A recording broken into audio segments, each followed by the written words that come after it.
you're so busy thinking about what this property is going to look like with you and your family on it that you forget to sort of see the forest through the trees and realize the fire danger that's staring you straight in the face. Hey guys, welcome back to North Country Off Grid. Today we're going to talk about living in fire danger areas. So we've recently just had a fire pretty close to us, actually. I don't know if you guys can tell in the background, it's very hazy out here. In the evening time, it's very orange. It's kind of an apocalyptic setting, post-apocalyptic setting out here. And that's just because of the amount of smoke that is settling in the area. But we had a lot of activity with helicopters and with planes. I'll show you guys that stuff. It was pretty cool. They were coming by really close, but it reminds you of the danger of living in these areas where forest fires do take place. So I'm gonna get these animals fed really quick. You guys check out this footage, and then we'll get to talking about what you can do and what to expect.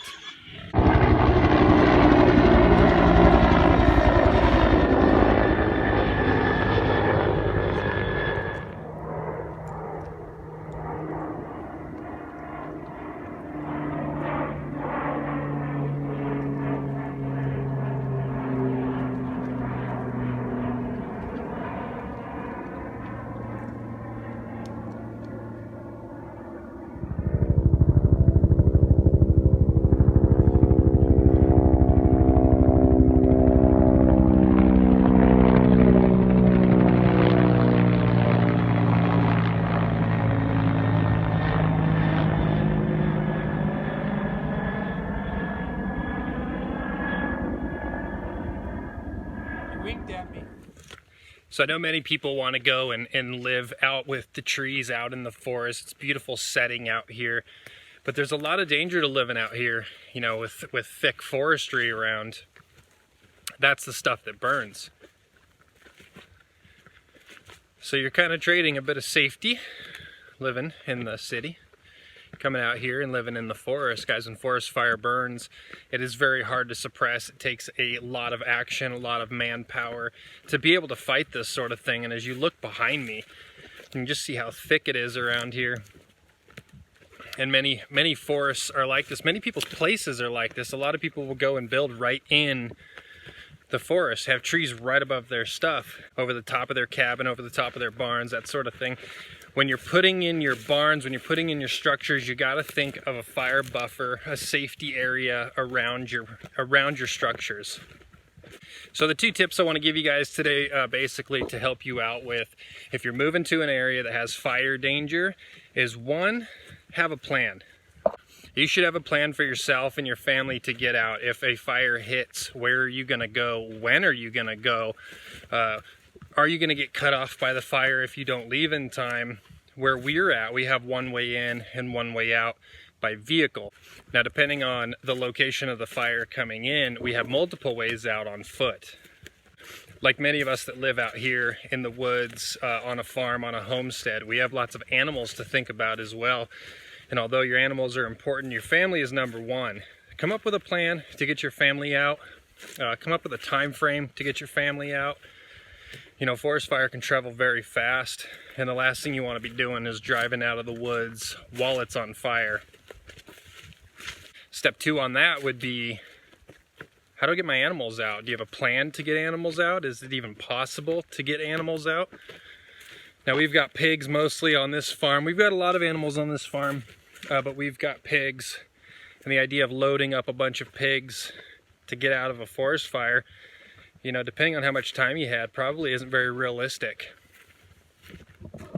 But these are the risks you need to think about if you're buying land, if you're planning on farming in an area. But there are things that you can do to sort of mitigate the risks.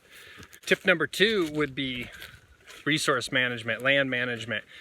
Going through your area, your land, and thinning stuff out, creating fire buffers around structures, but thinning out thick, dense trees like this. You see trees on top of each other like this. That stuff needs to be thinned out. You need to cut around them. And then also it just allows your trees to become more healthier.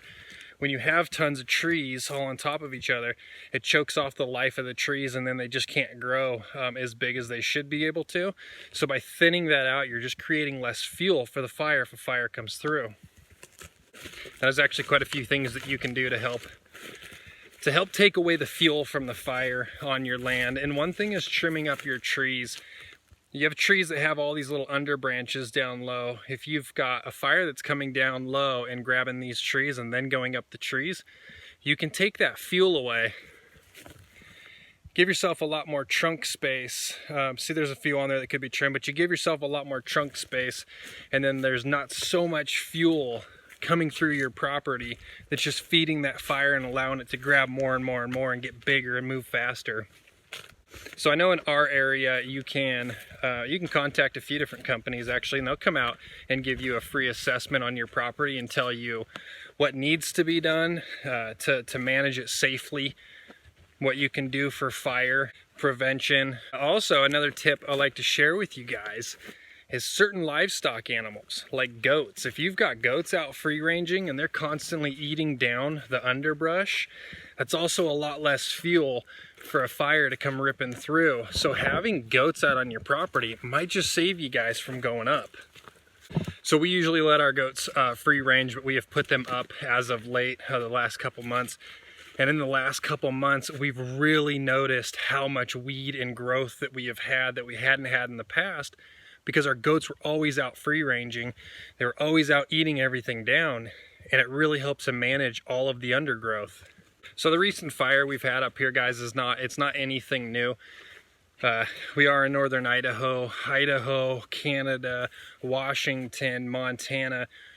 They burn every year. Every single year there's fires. It's just a matter of how big, how out of control they get. So it's nothing new for us. But we don't become complacent with it. We understand that fires can happen anywhere. And even in here, you know, a fire in town, we'll still reach out to these outlying areas because it's all connected by trees, because up in this area, even your small towns are treed towns.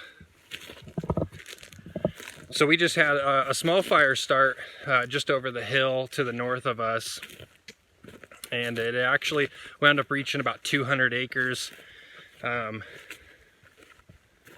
which is a pretty good chunk. It was 200 acres within just a few hours of the day, so you know, with a light wind, it moves very fast and poses a great danger. Now luckily for us, the wind was blowing in the opposite direction and it did not blow the fire over the hill towards us. However, we were consumed with the smoke. If you have respiratory issues and you're in these areas, the smoke will get to you. Well, I've shared some tips with you guys on what you can do to help manage your land. Keep in mind that just because you manage your land doesn't mean your neighbor's going to manage his land. Where we are out here, we're surrounded by landowners of people who don't live here. My neighbor next to us has almost 100 some acres, and she lives in California. She's never even been to the property before, so she's not going to be coming down and managing the land. That's not going to happen. So you need to think about your neighbor's land, a fire break possibly around your land. We are also out around lots and lots of state land. And as many of you are probably aware, the state lands don't get managed all that well. They allow them to grow up, and then they just hope they don't burn. And then they'll go in and harvest when they're ready. So there's no guarantee that your neighbor is going to manage their land in a way that it reduces fire danger for you. Alright guys, so that's just a couple of tips to think about if you're thinking about buying land, up in these areas, these wooded forest areas.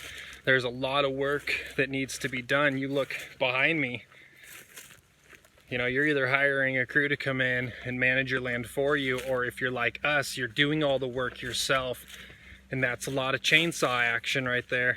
That's lots and lots of work.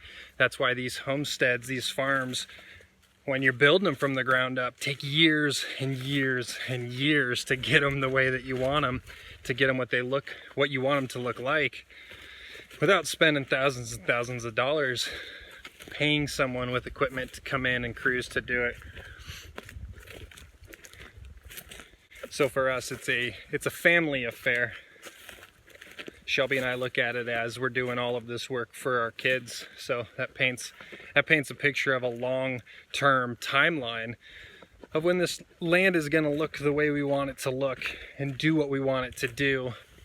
But for us, that journey of getting it all done is very important. So, you know, we look at it as a long-term goal, as a long-term process. But as I've just shown you guys, we need to get cracking on it and start doing some land management. We have started to thin stuff out. In some places, you guys have seen the dead trees on here that I shared with you in the beetle video with the pine beetles killing stuff off. So we're gonna be going through here and kind of showing you guys how to create healthy timber, how to thin out all of this junk, save your nice trees, your big trees, thin them out so that the other ones can grow up and have a long-term healthy timber stand. All right, guys, thank you so much for watching.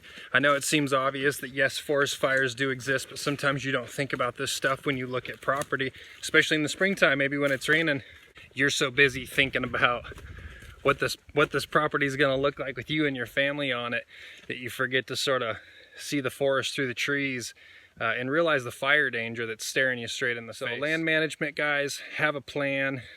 Always have some extra water on hand and get some goats. Guys, thanks for watching. We'll catch you on the next one.